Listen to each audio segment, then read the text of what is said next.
రాజ్యాంగానికి అధ్యక్షత వహించినటువంటి అంబేద్కర్తో పాటు దేశంలో ఉండే అందరిని ఒకసారి ఆలోచించుకున్నప్పుడు ఆంధ్రప్రదేశ్ ఈ గడ్డ మీద పుట్టిన వారిని కూడా మనం ఒకసారి తలుచుకొని నివాళులర్పించాల్సిన అవసరం ఉంది. ఈ సందర్భంగా ఇప్పుడే మన రాజ్యాంగం మీద కూడా ప్రమాణం చేస్తున్నాం. అందులో కంటెంట్ కూడా మనం చూస్తున్నాం. ఇందులో చాలా స్పష్టంగా సాంఘిక, ఆర్థిక, రాజకీయ న్యాయాన్ని ఆ రోజు కూడా ఇప్పుడు కూడా మనం మాటల్లో పెడుతున్నాం తప్ప అందరికీ సామాజిక న్యాయం చేయాలని, ఆర్థిక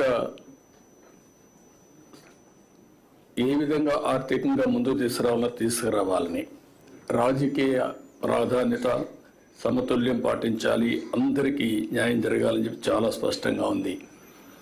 ఇంకొక పక్క ఆలోచన, భావ ప్రకటన, విశ్వాసం, ధర్మం, ఆరాధనలో స్వేచ్ఛని ఇవన్నీ కూడా అందరికీ వచ్చే విధంగా చేయాలని, ఇంకొక పక్కన చూస్తే అంతస్తులోనూ అవకాశాల్లోనూ సమానత్వం చేకూర్చుటకు మనం ప్రయత్నం చేయాలని, వ్యక్తి గౌరవాన్ని, జాతీయతను మరియు అఖండతను తప్పక సంరక్షించాలని ప్రియాంబుల్లో ఎంత స్పష్టంగా చెప్పారంటే ఇవన్నీ చెప్పి ఈ రాజ్యాంగాన్ని 299 మంది రాసుకుంటున్నామని కాదు, భారతదేశ పౌరులుగా మనందరం రాసుకుంటున్నామనే విధంగా ఆ రోజు రాజ్యాంగాన్ని సమర్పించే పరిస్థితికి వచ్చారు. అందుకే అంబేద్కర్ గారు ఎన్నోసార్లు ఆ రోజు రాశాడు ఓపెన్గా కూడా, ఎంత మంచి రాజ్యాంగం ఉన్నా దాన్ని అమలు చేస్తున్న వారు మంచి కాకపోతే అది చెడుగా మారుతుంది. అలాగే ఎంత చెడు రాజ్యాంగం ఉన్నా దాన్ని అమలు చేస్తున్న వారు మంచివారు కాకపోతే, అది మంచివారైతే అది మంచిగా మారుతుంది అని అంబేద్కర్ ఆ రోజు చెప్పాడంటే వ్యక్తులను బట్టి రాజ్యాంగం. ఇప్పుడు మనం అందరం ఇక్కడ ఉన్నాం, ఆ రాజ్యాంగ ఫలితమే మనం ఇక్కడికి వచ్చాం. మీరు ఐఏఎస్ కావచ్చు, కొంతమంది రిజర్వేషన్లో కావచ్చు, మేము రాజ్యాంగంలో పొందుపరిచినటువంటి ఓటు హక్కు ద్వారా ఇక్కడికి వచ్చాం. వచ్చిన తర్వాత రాజ్యాంగాన్ని ఓసారి నెమరు వేసుకోవడం కూడా మర్చిపోతున్నాం. ఓసారి రాజ్యాంగాన్ని దుర్వినియోగం చేసే పరిస్థితి వస్తూ ఉంది.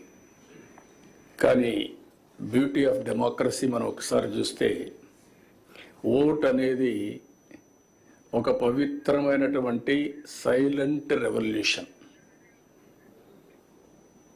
ఆ రోజు అంబేద్కర్ గారు ఇచ్చిన ఓటు హక్కు మీరు చూస్తే కొన్ని దేశాల్లో కొన్ని సందర్భాల్లో అందరికీ ఓటు ఇవ్వలేదు. పేదవాళ్ళకు ఓటు కొన్ని దేశాల్లో పేదవాళ్లే కాకుండా కొన్ని వర్గాలకు కూడా ఓటు ఇవ్వని పరిస్థితి. కానీ భారతదేశంలో మొట్టమొదటి నుంచి డబ్బులుండేవాళ్ళు, డబ్బులు లేని వాళ్ళు, లేకపోతే బలహీనులు, బలవంతులు అందరికీ ఒకే ఓటు తప్ప రెండో ఓటు లేదు. ఆ ఓటు ద్వారా ఈరోజు దేశంలో ఒక విధంగా చెప్పాలంటే రాజ్యాంగాన్ని మనం కాపాడుకోగలుగుతున్నాం. ఎప్పుడైనా సరే ఏ నాయకులైనా సరే అతిగా ప్రవర్తించినా, రాజ్యాంగాన్ని దుర్వినియోగం చేసినా మళ్ళీ కరెక్ట్ చేసే శక్తి ఓటర్స్కు ఉంది. అదే రాజ్యాంగంలో ఒక బలమైన శక్తి అని చెప్పి కూడా నేను మీకు తెలియజేస్తున్నా. ఇందులో అనేక సమస్యలకి పరిష్కారం చూపించారు. అదే సమయంలో ఇప్పటికే మీరు ఒక్కసారి చూస్తే అనేక సవాళ్ళు కూడా వచ్చాయి. ఎమర్జెన్సీ లాంటి చీకటి రోజులు కూడా వచ్చాయి. అదే మరిగా లాస్ట్ 5 yearsలో మన రాష్ట్రంలో కూడా మన సమస్యలు చూసాం. నేను ఎప్పుడూ 45 ఏళ్ళుగా రాజకీయాల్లో ఉన్నా, అవినీతిని చూసా, అసమర్థను చూసా, ప్రోగ్రెసివ్ పాలిటిక్స్ చూసా.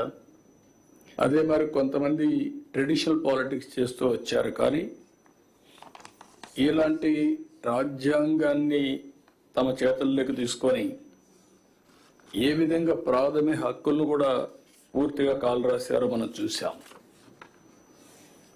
అంటే ఒక్కోసారి రాజ్యాంగంలో కూడా కొన్ని కాస్ట్లీ మిస్టేక్స్ జరుగుతూ ఉంటాయి. మామూలు మిస్టేక్స్ కాదు. కానీ ఆ సఫరింగ్ కూడా కొన్ని తరాలు, కొన్ని డికేట్స్ సఫర్ అయ్యే పరిస్థితి వస్తుంది. అయితే అల్టిమేట్గా ఎవరైనా సరే రాజ్యాంగాన్ని అతిక్రమించిన, రాజ్యాంగ స్ఫూర్తికి వ్యతిరేకంగా పనిచేసిన, నేను 2 వర్డ్స్ వాడుతున్నా. ఒక అవినీతి చేయడం మన బాధ్యతను మనం ఉల్లంఘించినట్టు అవుతుంది. అధికార దుర్వినియోగం చేయడం కూడా రాజ్యాంగ ఉల్లంఘనే. రాజ్యాంగం ఒక పవిత్రమైన ఆశయంతో మనకు ఒక బాధ్యత ఇస్తే, సమాజంలో ఒక గౌరవాన్ని, గుర్తింపునిస్తే, ఆ గుర్తింపుని ప్రజల కోసం మనం ఉపయోగించాలి తప్ప మన స్వార్థం కోసమో మన ఎగోతోనో మనం చేస్తే అది కూడా తీవ్రమైన నష్టాలు జరుగుతుంది. అందుకని ఇంకొక పక్కన మీరు చూస్తే రాజ్యాంగంలో చాలా స్పష్టంగా సాంఘిక, ఆర్థిక, రాజకీయ అసమానతలు కానీ సమానత్వం కానీ 75 సంవత్సరాలు అయింది. ఇప్పటికి కూడా మనం అనుకున్న లక్ష్యాల్ని, ఎవరైతే స్వాతంత్రం కోసం త్యాగాలు చేశారో వాళ్ళ యొక్క విలువల్ని గౌరవించడం కానీ, ఏ స్ఫూర్తి అయితే రాజ్యాంగాన్ని రాశారో ఆ రాజ్యాంగాన్ని అమలు చేయడంలో ఇంకా మనం ముందుకు పోవాల్సిన అవసరం ఉంది. ఈరోజు ఇంకొక విషయంలో మీరు ఒకసారి ఆలోచిస్తే, ఆర్థిక సంస్కరణల వల్ల సంపద సృష్టిస్తూ ఉంది. సృష్టించిన సంపదను లాస్ట్ మైల్ తీసుకుపోవడంలో ఇంకా కొన్ని సమస్యలు ఉన్నాయి. ఒకసారి ఆర్థిక స్వాతంత్రాన్ని అందరికీ ఇవ్వగలిగితే ఆటోమేటిక్గా సామాజిక న్యాయం కూడా జరుగుతుంది, రాజకీయ ప్రాధాన్యత కూడా వస్తుంది. మళ్ళీ ఇవన్నీ కూడా ఇంటర్లింక్డ్. రాజకీయంగా అందరికీ సమానమైన అవకాశాలు వస్తే చట్టాలను కూడా వాళ్ళు అమలు చేస్తారు. ఆ చట్టాల వల్ల మళ్ళా అందరికీ న్యాయం జరిగే పరిస్థితి వస్తుంది. ఇవన్నీ కూడా ఇంటర్లింక్డ్. 91లో ఆర్థిక సంస్కరణలు ప్రారంభించాం.